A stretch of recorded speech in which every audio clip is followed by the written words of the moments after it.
On today's episode of the CLS Experience, we have a very delightful treat. She's a dynamic super entrepreneur, speaker, world-renowned anesthesiologist, iconic TV personality, and founder of a plethora of unique and innovative companies. No big deal. You might have seen her on Bravo TV's Real Housewives of Dallas, or from her hysterical social media videos where she believes laughter is the best medicine. And oh, by the way, I totally agree. Having grown up in an immigrant household and graduating from medical school at the age of 23, she's no stranger to hard work and perseverance. And she's here to teach you how to go from just surviving to completely thriving and with class. She's just a juggernaut in all facets of life and a terrific mother and wife. Please welcome the hysterical, wise, charismatic, and beautiful, but captivating and abundant Dr. Tiffany Moon. How you doing, Dr. Tiffany? Oh my gosh, Craig, what an introduction. I hope to live up to that person you just described. I did good by you. You're feeling elevated? I'm feeling awesome. Okay, good.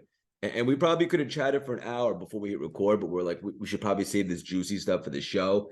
Look, for the audience, in case you're not familiar with Dr. Moon, my biggest suggestion is do a deep dive. Check out her awesome content, all the cool stuff she has going on. Check out her businesses.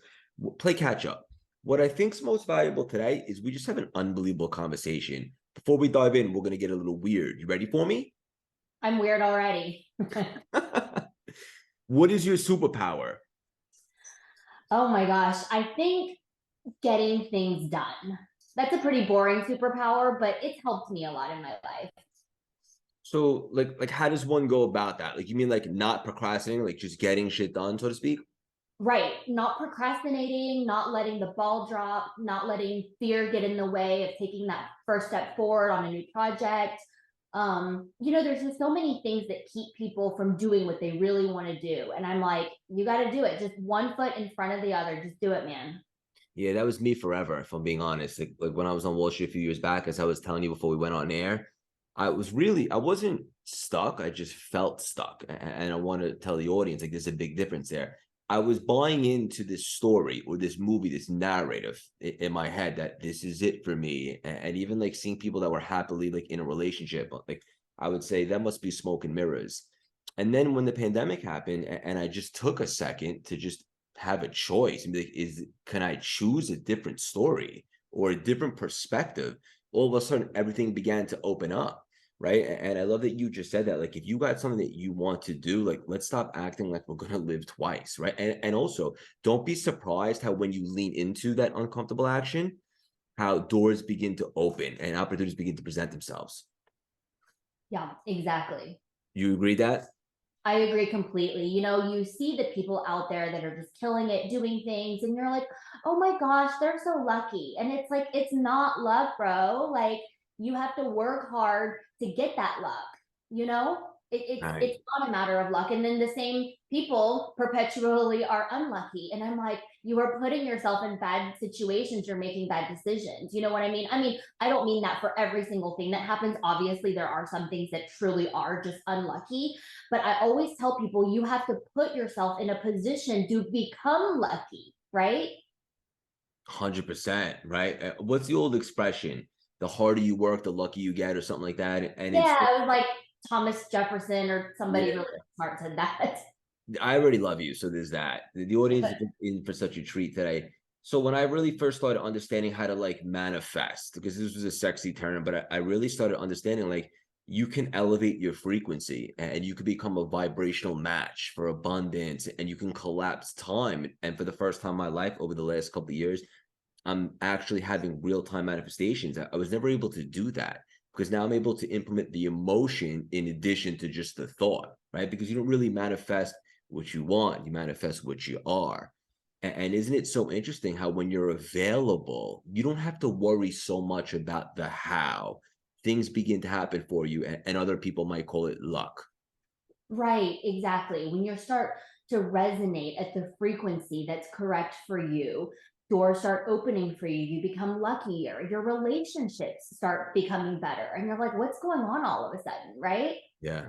100%. This is so good. I have to ask you this. I might know the answer, but maybe not. Why do you love to laugh? you know, um, I tell people that sometimes if you don't laugh, you'll cry, right? And I don't mean to sit here and say that I had a terrible childhood, but it wasn't an idyllic childhood. My parents left me when I was 3 years old to come to America to learn, try to, go to school and have a better life. So they left me with my grandparents. And then when I was 6 years old, I got shipped here on a plane by myself from Beijing to JFK.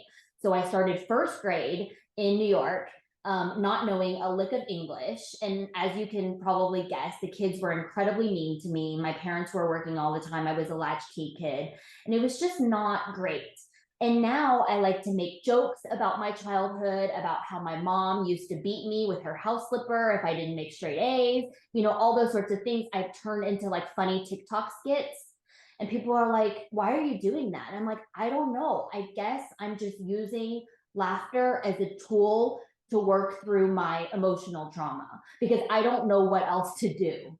Yeah, 100%. And also, I think scientifically proven it releases endorphins, right? It's just good For to laugh. sure. And I gotta tell you, like, I love to laugh too. And one of my favorite things in the whole world is when I talk to my brother. I have one sibling, my older brother, my best friend in the world. And once in a while, we have these uncontrollable belly laughs. Like, we're just about the stupidest thing, but I'm crying laugh. It's the best feeling in the world. How could you possibly be anything other than blissful and happy when you're laughing? Yeah, I know. I mean, and it burns calories. We didn't, sometimes laughing is my exercise for the day because I didn't hit the gym. And those moments when you have connection with someone and you both find something so funny that you're like clutching your side and crying, and I'm like crossing my legs because I'm gonna pee myself. Funny, like you're building a connection with someone. You know what I mean? That's a shared experience to have that sort of laughter together. Hell yeah. Yeah. So this is a two-part question. So you told us why you love to laugh, but when did you realize that you were really funny? I mean, I'm not sure I'm really funny. I think, when I was on The Real Housewives, there was like a few of those like interviews where you're talking to the camera and stuff. And on social media, people would be like, I really enjoy your sense of humor, kind of dry, kind of sarcastic, really witty. You're really funny. And I'm like, I am. So because I opened up myself to that opportunity to go on television and share my life with viewers, some of them I think caught on to my type of humor. And that's when I was like, oh, maybe I am funny. Yeah. Yeah, it's interesting because you mentioned that experience. And so correct me if I'm wrong, but you were on the show for a year. Yes, correct. And I did my homework because number one, I'm a fan. Number two, I want to show this conversation the respect it deserves. I heard you saying that, and this might surprise people, that it wasn't your favorite experience by any means, although it led to great things afterwards and so forth. But just during the whole show itself, it's not something that you'd want to do again. Correct. Yeah. I always say I don't regret doing the show because it opened up so many doors for me, Yeah. but it wasn't what I expected. Sometimes people say happiness is reality minus expectations. Mm. So perhaps my expectations in this case were too grand. But when I signed on to do the show, because my close friend was part of the cast and had been asking me to do it for several years, I thought that it was going to be this like sleepover. I was going to make all these new girlfriends because I didn't know any of the other cast members. She told me that Bravo pays for you to go on like an exotic cast trip every season, and they had gone to like Thailand or somewhere the year before. And so I just had great expectations for becoming this housewife. And as soon as the camera started rolling, I was like, oh, this is not what I thought at all. Yeah. But kudos to you, right? Like you're not gonna sell your soul, right? Just because that's a cool opportunity. Just because you can doesn't mean you should. Yes, that should be repeated. Just because you can doesn't mean you should. Yeah, hell yeah. There's so much alignment here. This is really, really fun and really exciting. I know the audience is going to get so much out of this. Another thing that I saw you say, which I can relate to a lot, and I've really been working on it, is that for most of your adult life, you were just surviving and kind of checking things off your to-do list and not being present. And that's really relatable to me over the last couple of years. One thing that I really have put an emphasis on is being mindful or present, not worrying about the future or the past, just me and you right now. And what I noticed is mindfulness is a portal to expansion. Why were you not being present? And when did it occur to you that you needed to be more mindful instead of just surviving and checking things off the list? I think, my instinct to check things off a to-do list stems from childhood because, I was never praised for being kind or creative or funny, none of those things. My whole childhood was about academic achievement. Growing up in an immigrant family where my parents were struggling so hard just to make, rent and get groceries on the bill, groceries on the table. And they just always said to me, like, you have to make good grades so that when you grow up, you can have a good job and, not have to work as hard as we do. And they just wanted that for me so much that I embodied that checklist. But I never really was thinking about what I was doing the whole time I was doing it. It's like if you're running a race and all you can think about is the finish line, like that's the whole goal. But like the whole time you're not enjoying the race. And I Yeah. mean, as you know very well, I've been Craig, there. I know, as you know very well, because I did my homework too, having run, 4 marathons, like that is incredible. And I've run one and almost died and said, I'm never doing that again. I checked that box. If you're not going to enjoy the run through the 26.2 miles, but you get to the finish line and you're like, check, I did that. It's such a different feeling than if you enjoyed it the whole time you were running. Yeah. And right around the time when I was 35 was when I had this light bulb go off. And I was like, all I've been doing in my life is just trying to get to the finish line. And that's not good enough for me. I want to do things where while I'm running, I'm enjoying myself.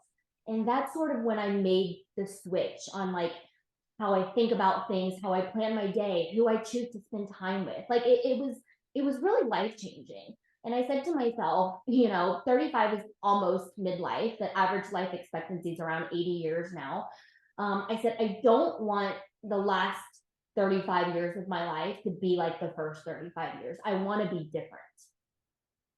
Yeah, this is straight up so good. And different.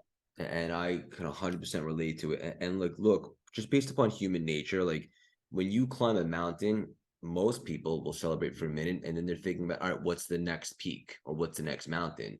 So you have to fall in love with the process and the journey or find joy in it, right? And it's interesting because so many people they think that once they get the things, the marathon or the toys or the relationship or the money, that then they'll have a lit soul.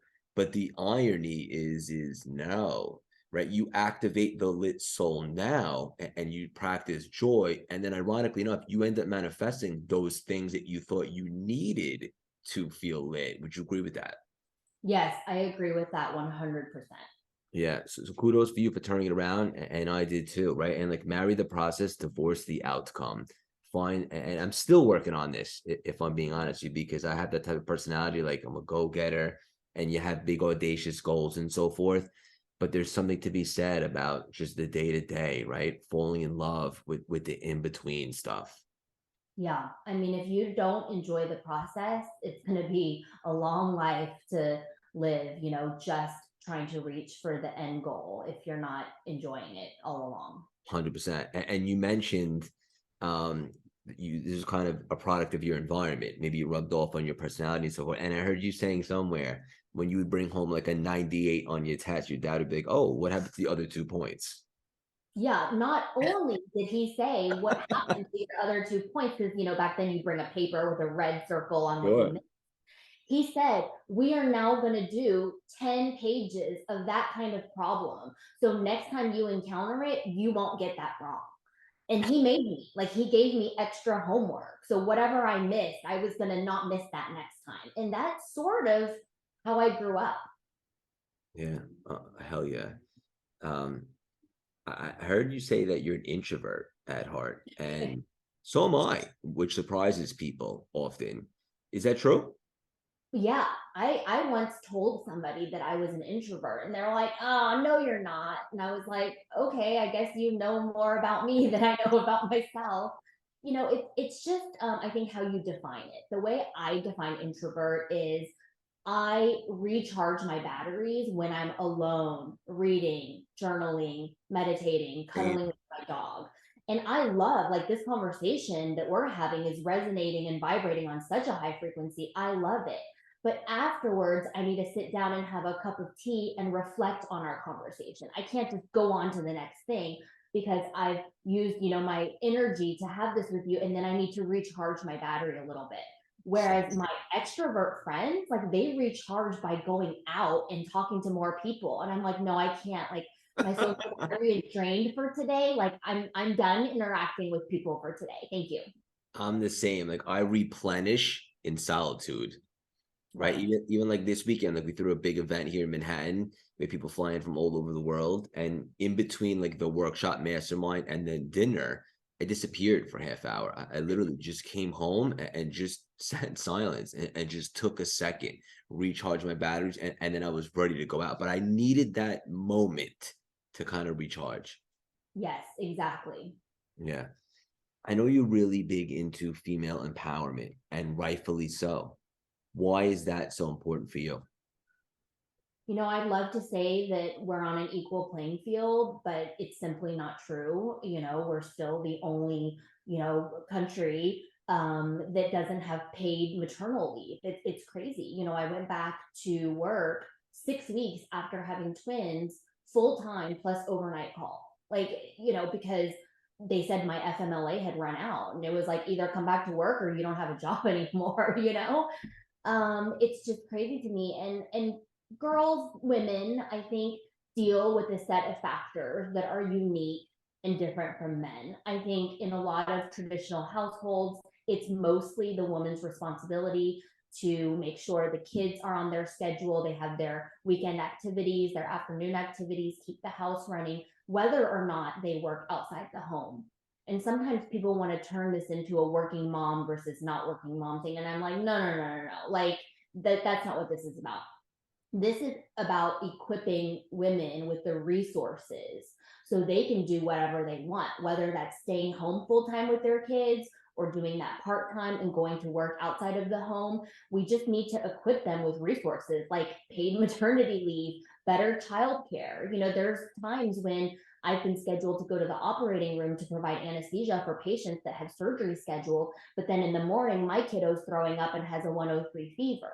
And now I can't send my kid to school like that. And I'm calling like a temporary nanny service, and they're going to send someone over to the house who we've never met to take care of a sick kid who's cranky and doesn't feel good, so that I can leave my sick kid to go to the hospital and care for someone else. And it's just that day that I was leaving the house and driving to work, I just felt like the worst mother in the world. Yeah, It's that's crazy. deep.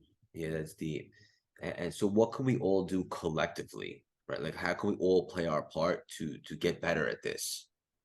That's a great question. I think, first of all, stop having so many expectations of, working women. Like, we are all doing the best we can. I promise you, we are all just running around trying to, keep the kids going, the household going, and achieve our goals at work.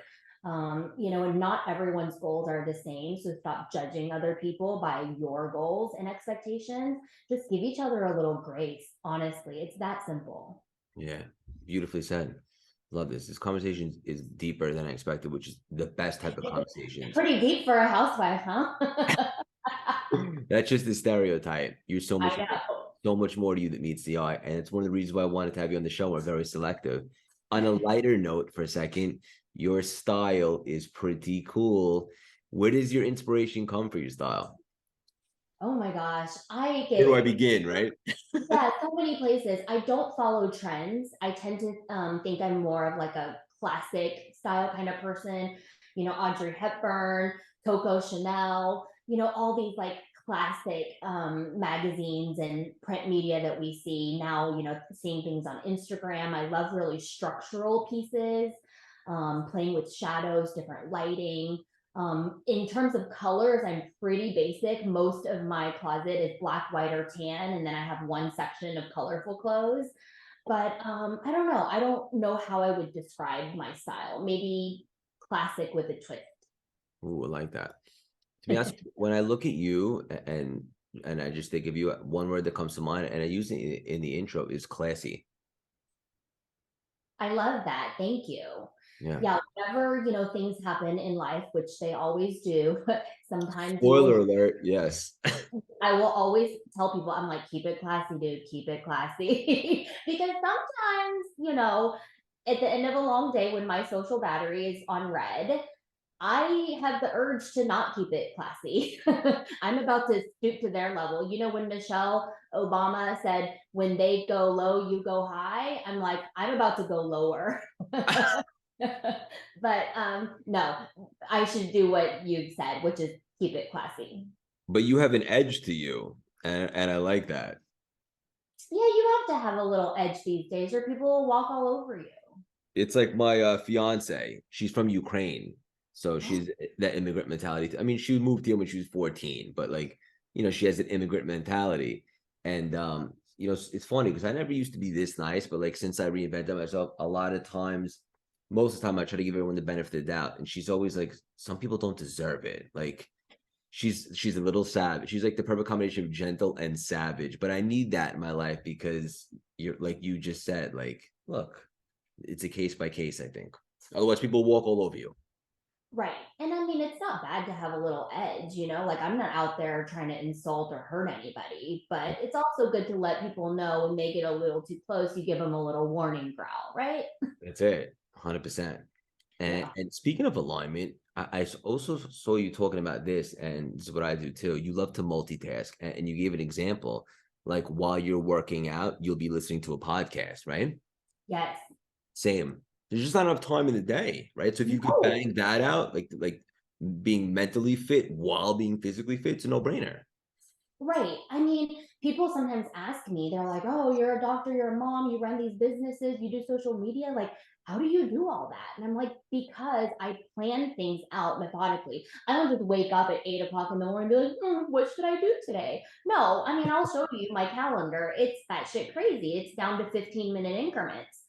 But, I tell people what I lose in spontaneity, I gain in productivity by scheduling my life out. So, am I the one to call at 4 p.m. and see if you want to get a drink? No, because I already have something else in my schedule. Yeah. But that's how I'm able to get done all the things I need to do. Like I went to the gym for an hour this morning, but I also listened to a podcast at the same time. And I listened to all my podcasts on 1.5 to 1.8. See, My head can't stand it. I need to start doing that as well. And number one, you'd be able to consume more quicker, right? Right.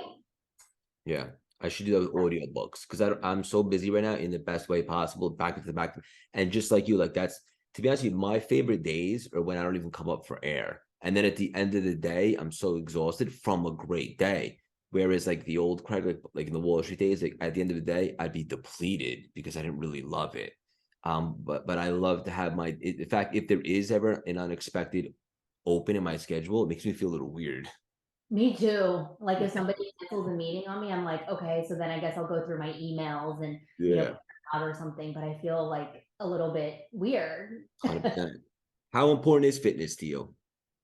Fitness is everything. I work out my body and I work out my mind because everybody knows it's use it or lose it. If you don't keep your body healthy, if you're slovenly, if you don't have good cardiovascular endurance, I mean, you're going to shorten your lifespan. That's a simple fact. So, I do all sorts of exercise. I lift weights, I do cardio, I do Pilates, I do yoga. Like it doesn't really matter, just have to get the blood moving. Yeah, 100%. What's your go-to workout on a random day if you had an open schedule? What's your favorite workout? Probably just lifting some weights and while listening to a podcast, like 30 minutes of lifting weights, because I feel like if you're lifting a heavy enough weight, that counts as cardio too. And I feel like cardio by itself, like walking on a treadmill or an elliptical, that's too boring for me. There's not enough resistance. You know what I'm saying? 100%. Yeah. I've been in like a routine where, because I'm not training for a marathon right now, but I run most days. And if I'm not running, I'll go up and lift some weights. But it was starting to get a little bit repetitive. So I just started 2 weeks ago boxing for the first time. And there's so many good things about it. Number one, boxing itself is cool. I was surprised how much you have to use your brain, but also just to be a beginner again at something. It's humbling, it's challenging, it's exciting, and you incorporate something fresh into the routine. So I've been having a lot of fun with that. Yeah, boxing is amazing. There's some guys that do it at my gym, and you can hear the like the dun dun dun dun. Yep. I've never done it, but yeah, it looks really cool. Yeah. Hell yeah. So I have to ask you, you have a couple different companies, right? One is the wine and one is the candles. Yeah.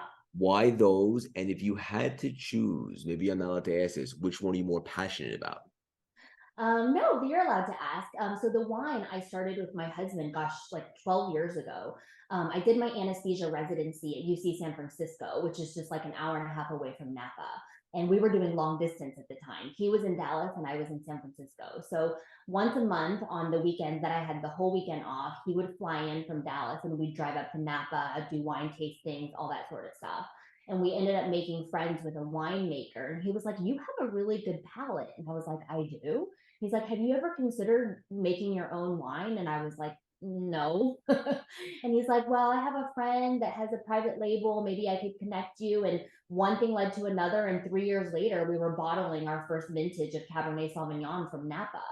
Then we gave it to all our friends because we weren't trying to sell it or anything. And they were like, "This is so good. Where can I buy this?" And I was like, "Oh, maybe we're onto something." So my husband and I sort of started Three Moons Wine as a passion project, which I've continued. And now instead of just the Cab Sauv, we have four different kinds of wine. And then the candles, Aromasthesia candles, actually was a COVID project because, back in the early days of COVID, spring break had gotten canceled, my anesthesia conferences had gotten canceled. And after the kids went to bed at 8 o'clock at night, like my husband and I would just sort of look at each other and be like, "What are we going to do?" So I started mixing essential oils and pouring my own candles. So the name Aromasthesia is half of the word aromatherapy and half of the word anesthesia. And I started pouring candles, making different scents, and named all the candles after anesthesia medications, which at the time seemed like a really cute idea, but from a marketing perspective was absolutely idiotic because every time I try to run a Google ad or a Facebook ad, they think I'm trying to like sell ketamine online. And I'm like, "No, just a candle. I swear to God, you guys." And then I spent all this money on ads and like didn't get a single sale because I think the ads got blocked. So Real yeah, quickly, that's sorry to interject. I love candles. I look for any excuse to have one on in the background. oh, I gotta send you some then. Please, I'll Yeah. post about it, everything. I'd love to Yeah, no, I support you. just people are like, "Why candles?" And I'm like, "Why not?" Why Like when not? I was in candles, for 35 years, I didn't take care of myself. I slept terribly. I ate like shit. I was stressed out all the time trying to check things off my to-do box. And then one day I'm like, "You know what? I should take better care of my body." And now I'm like, have a glass of wine, burn a candle, have some sexy time. I mean, it's all about the wellness now, right? I'm not Wellness queen. Right. I'm not trying to like run my body to the ground. I'm trying to preserve at this point. Yeah. So why not candles and wine? They really go hand in hand. But if I had to pick to answer your question, I would pick candles. Can I ask you a personal question? Yes. How old are you? I'm 38. 38 years young, just getting warmed up. How old are you? 37. Oh, we're almost the same. Yeah, hell yeah. Just getting warmed up. I really feel like the person I am in my 30s is so much better than the person I was in my 20s. In my No 20s, I question. was just so young, immature, naive, checking things off the to do box, not really And thinking about what I was doing. And then, right around 35 is when I sort of started to figure out, like, "Oh, what am I doing? Like, if I don't enjoy the process, like, what the hell is the point of even doing it?" yeah. So I don't know. And then my friends say that your 40s are even better. And I'm like, "Okay, bring it." Yeah, so I've interviewed some of the world's the highest achievers and so forth. And one common thing that they all say, and you're gonna like this, is that they didn't put it all together or really hit their stride until their 40s. So I feel like you and I have a couple bonus years left, but it makes sense because think about how much more enlightened, right, you are now than when you were in your 20s, just from like a spiritual, emotional standpoint. Like a couple years from now, you're going to be even thriving even more. So it's not so much the age at all as it is like where you're at, right? Like mentally, emotionally, spiritually. And it seems like you're in a great place right now. Like I said, you just get warmed up. Yeah, I hope you're right. I'm ready for some more great things to happen. Yeah, hell yeah. And also, please do send some candles. No, I will for sure. You don't have pumpkin spice. We do. It's called ketamine. Are you being He needs serious? ketamine. Ketamine for Greg. I'm telling my assistant. That's awesome. I bet it smells great. It smells so good. It's like my favorite fall scent. And then I burn a different one. Like there's different candles for different scents. This was what I was trying to explain to my friend. Like when I'm here in the office doing work, I burn the candle that smell like grapefruit because it's like energizing, citrus, uplifting. And then when I'm winding down, having a glass of wine, 5, 6 p.m., I burn the like wind down candle. And then, if I'm feeling saucy that night, there's a specific sexy time candle. I just basically speak to my husband through candles now. He can tell what mood I'm in by what candle I have burning. That's so funny and awesome. And it's no secret that you guys are doing something right with the relationship. No relationship is easy. And not to sound too cliche, I know a lot of people talk about communication, but what's really important for you guys to maintain a really solid relationship? I mean, of course, communication, but I also think carving out time for one another because Mhm. he is a busy entrepreneur. He's actually opening a big hotel in Dallas pretty soon. We'll have to invite you to the party because it's going to be a lit party. Love Um, that.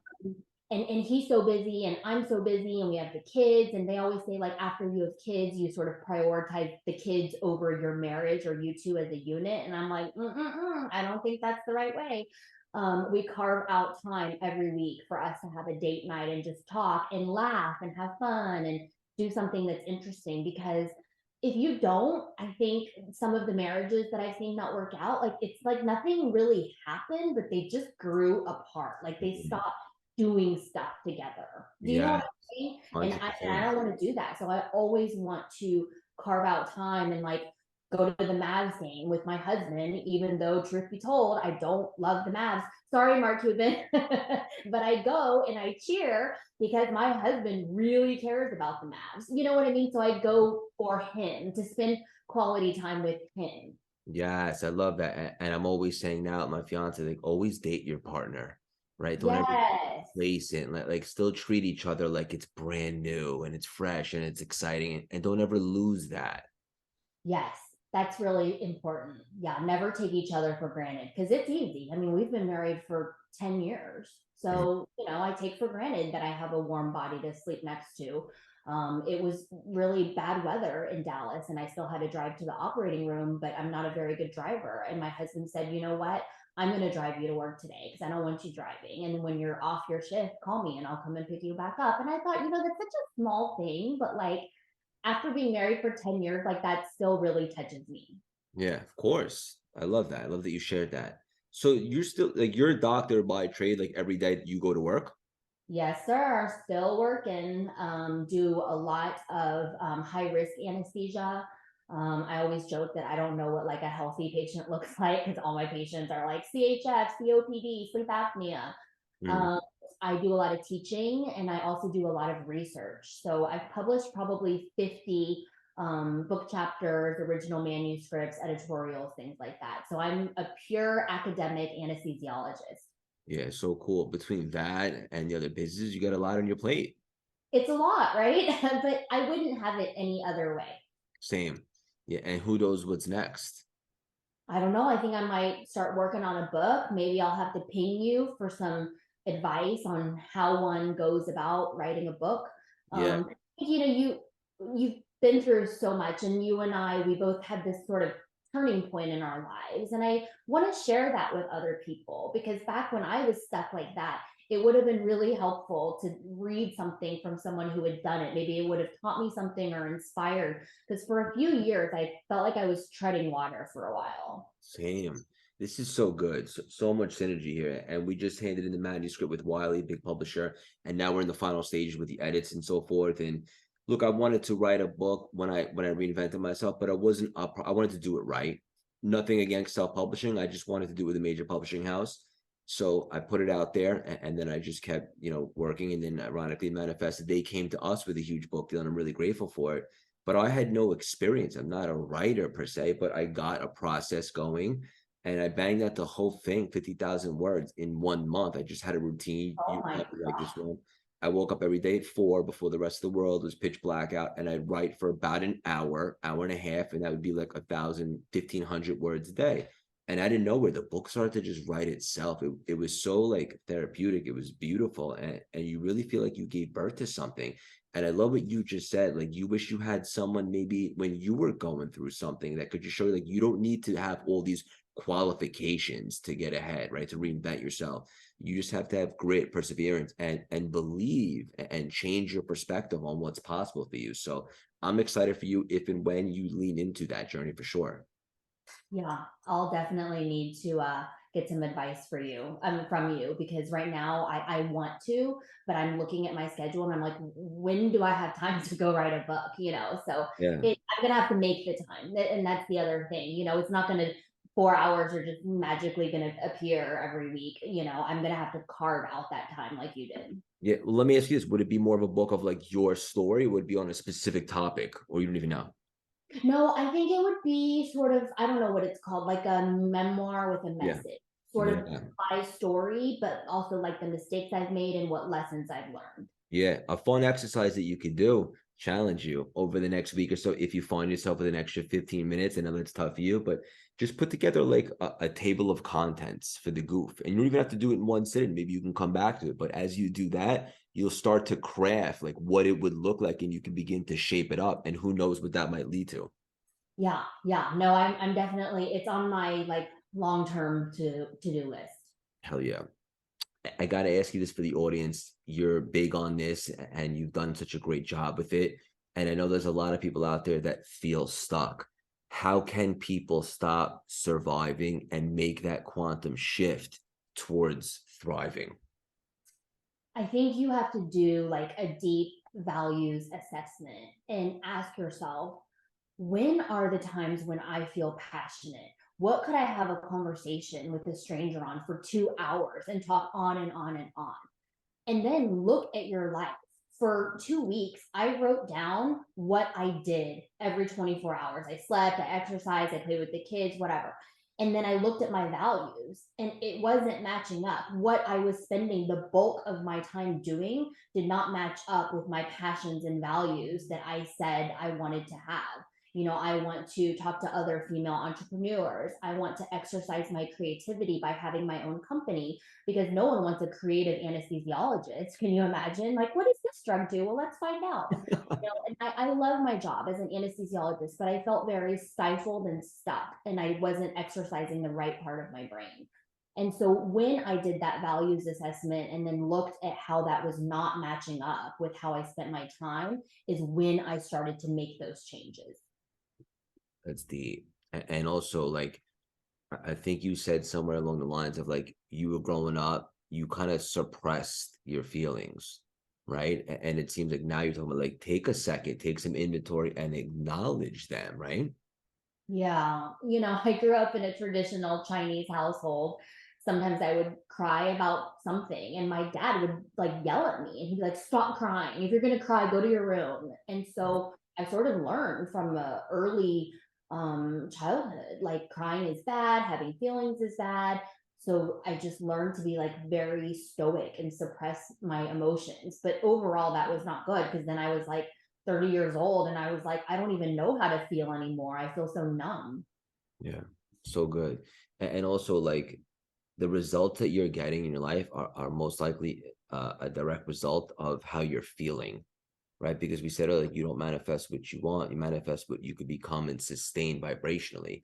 So the good news is for everyone that's listening, like if you don't like the results that you're getting in your life, it's feedback that maybe you should go in and upgrade some of your feelings and start feeding yourself some more empowering thoughts so you can create positive beliefs and so forth. So the bottom line is take some time to acknowledge your feelings, even if you're a go-getter and you're always, go, go, go, so to speak, take a second and kind of sit with your feelings, pay attention to them. Yeah, for sure. And trust your gut. I've been burned so many times Same. um, in small business things. And at the end, I'm like, I always had a funny feeling about that person. And then, my husband's there like, well, then why did you go into business with them? I'm like, I don't know. Yeah, same. Yeah. But you had a funny feeling. Is that what you said? I did. Had a bad experience with someone who promised all these things and didn't deliver. And I had a funny feeling about them from the very beginning. And I even said to my assistant, like, I don't really trust this person. I don't really like this person, but I sort of already agreed to work with them. So, and then I lost all this money, but it's fine. It was a lesson learned. Right. It happened for you, not to you, so that you can learn and start leaning more into your intuition and not just business, but really, I don't know about you, but for me, like anytime in life, like when I have that weird feeling or intuition and I go against it, it always bites me in the ass. And I'm always like, I should have listened to my intuition. Yep. Yep. Yeah, hell yeah. This is awesome. So much. Only negative I got going on is we don't have 10 hours to chat, but I have a feeling it's just the beginning of the friendship. With all the cool dynamic things that you have going on right now, what are you most excited about? And what's the best way for the community, 4 million now, to support you? Oh gosh, I want to follow in your footsteps. I'm trying to grow myself as a public speaker. It's not my forte. Sometimes I hear the sound of my own voice and it's like nails on a chalkboard, but I have a good message and I want to work on how to deliver that message succinctly and effectively to a large audience so that I can help other people. That's what I want to spend my time, in the next 6 months to a year working on. I love that. I love the intention. And your story is going to make a massive impact and help a lot of people. I hope so. Yeah, hell yeah. Hang up for 1 second. I want to connect with you after, and I want to give you a suggestion about that. Okay. Dr. Moon, I want you to know you're the definition of perspective, authenticity, and class. I could personally guarantee that your best is yet to come. Keep on spreading your wings and leaving your mark on this world. So much love and respect for you. Thank you so much for stopping by and dropping these priceless, juicy nuggets today. Thank you so much for having me, Craig. That was so much fun. You're so well spoken Well, and thank your voice is good. Like did you born with a good voice or did you have like vocal coaching? No, never. But I studied like NLP and mindset stuff. Are you familiar? No. Neuro yeah, yeah, yeah. Yeah, and one thing, it's a great question. And one thing that I learned early on, like maybe 10, 15 years ago when I first got introduced to it, was the power of tonality, right? And taking like using your range, so to speak. Uh-huh. It's a good tip for you. Yeah, I'm gonna look into that because I do really want to grow myself as a speaker. So let me just ask you, like, let's just say you get a ton of momentum with that, which you obviously will, and things are going great with that. And then also that'll coincide with your book. But what does that look like for you, like over the next 6 to 12 months? Like you want to be traveling and speaking?